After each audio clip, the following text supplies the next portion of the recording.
Hi, this is Jim Powers. I'm the Director for Homeland Security in the Commonwealth of Pennsylvania. This is a podcast coming to you from Shippensburg University in Shippensburg, Pennsylvania.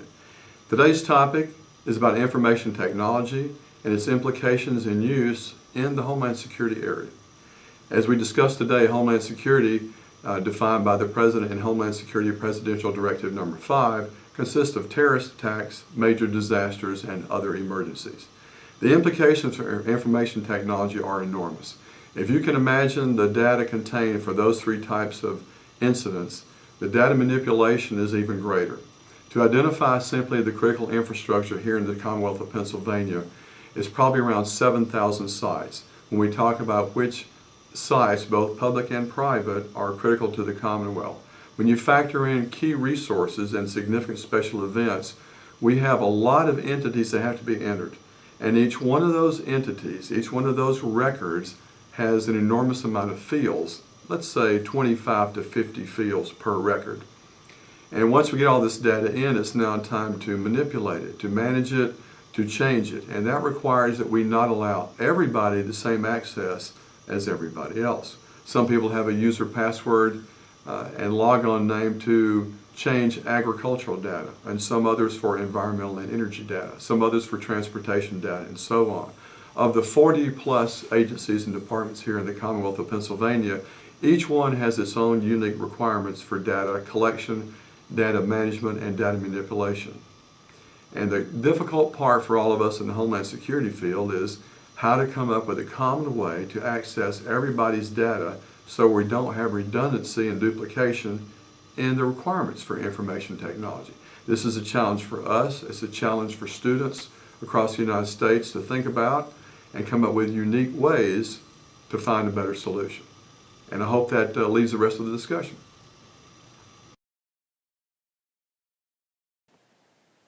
After 9/11, President Bush created the Department of Homeland Security, whose primary mission is prevent, detect, respond to, and recover from acts of terrorism or other threats to our home territory. It is responsible for things like emergency preparedness, domestic intelligence, critical infrastructure protection, and transportation security.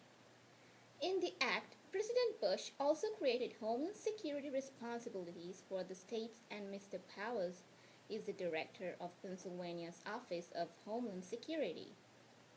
The critical infrastructure protection portion of Homeland Security's responsibilities is a new focus that began with the creation of Homeland Security. Critical infrastructure includes any assets that are necessary to the functioning of our society and our economy.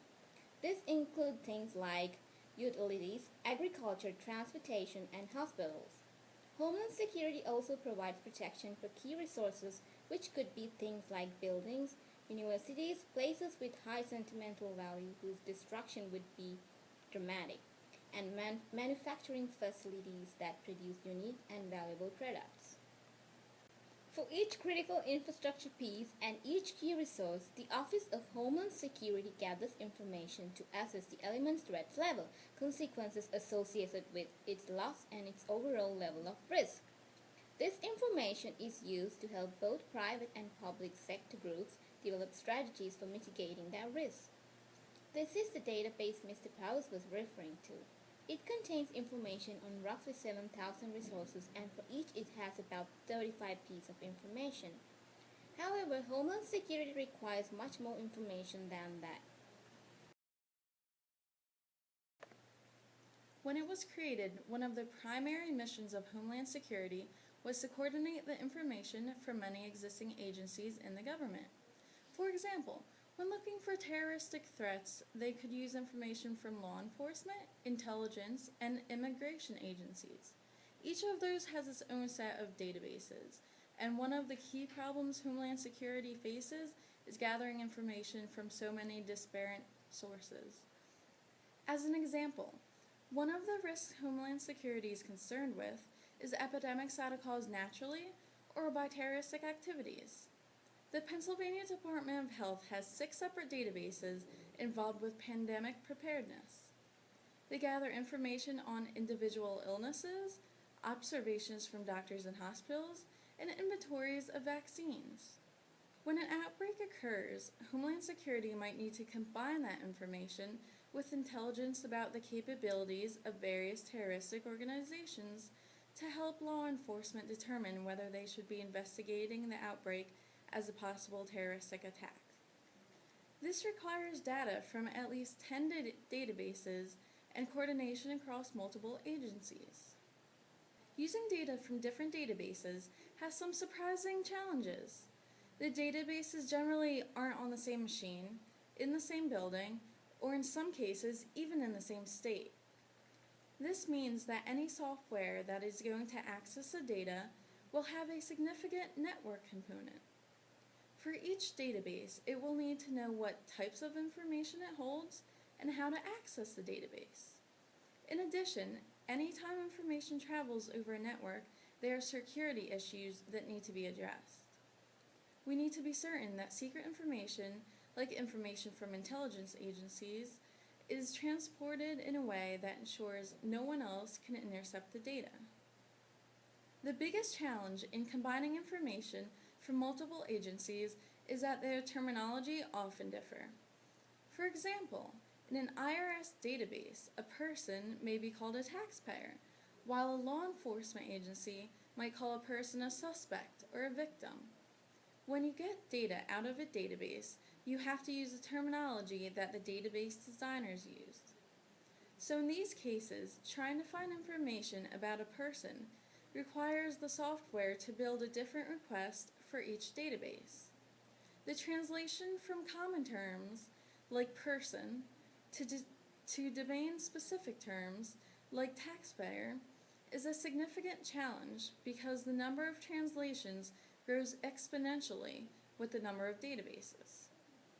Pennsylvania Homeland Security can list at least 50 databases owned by different agencies that contain information that needs to be shared. This is a significant challenge.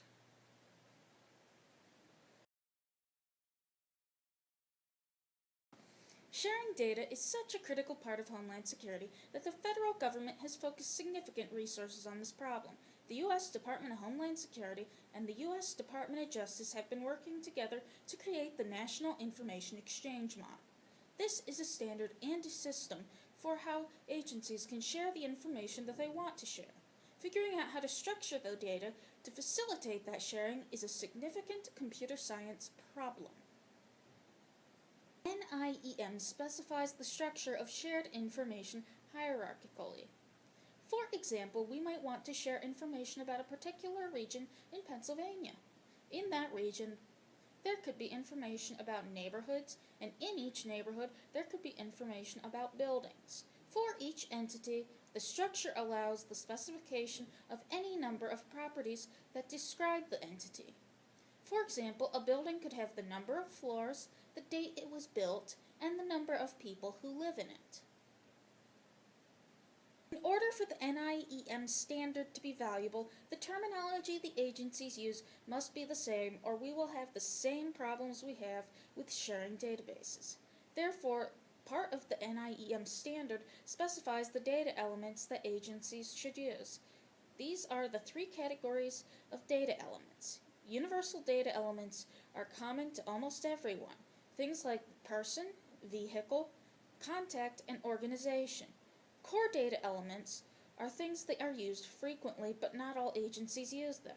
Finally, there is a mechanism for defining domain-specific data elements for things only a small number of agencies will use. In addition to being a standard, NIEM provides the software that coordinates the sharing. That software is in beta release, and they currently hold information in 7 domains, including emergency management, immigration, intelligence, and infrastructure protection. At this point, there are 60 universal data elements, 135 core data elements, and 633 domain-specific data elements.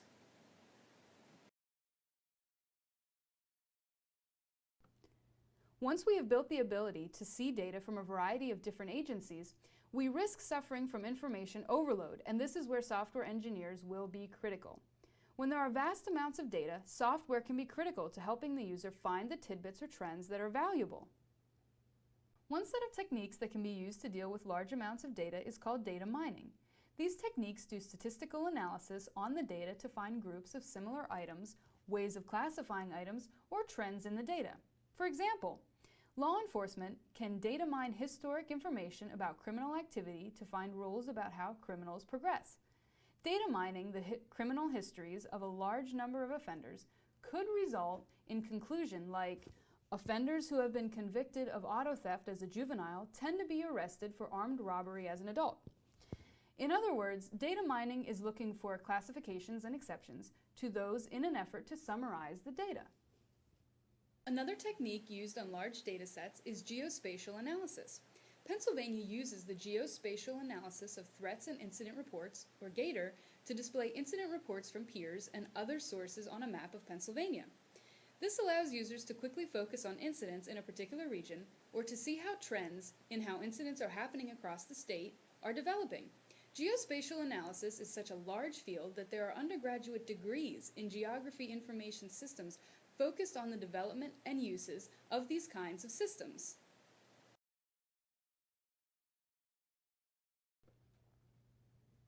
Homeland Security requires the integration of information from across a wide variety of government agencies. While combining and analyzing this data requires challenging and creative software solutions, this field also requires ethical engineers. Sharing this type of information requires that we pay careful attention to privacy issues. For example, while your doctor should know the details of your medical history, the Department of Health Epidemic Analysis only needs to know your diagnosis, symptoms, and possible sources of your illness. They do not need to know your name and address. Similarly, the Department of Homeland Security does not need to see the Department of Health's information on each individual, but only a summary of statistics and trends. Maintaining that privacy will require users to have various levels of access, and the systems will have to verify that access before allowing access to the data.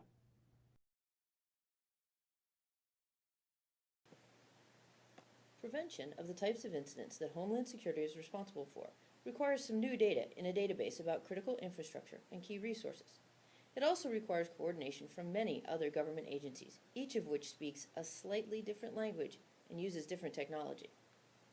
The software that will combine those databases will have to overcome significant technical challenges. We'll have to creatively search and arrange the data to help people deal with its vast size. And we'll have to do so while ensuring the privacy of individuals is not overlooked. This will require creative and ethical engineers.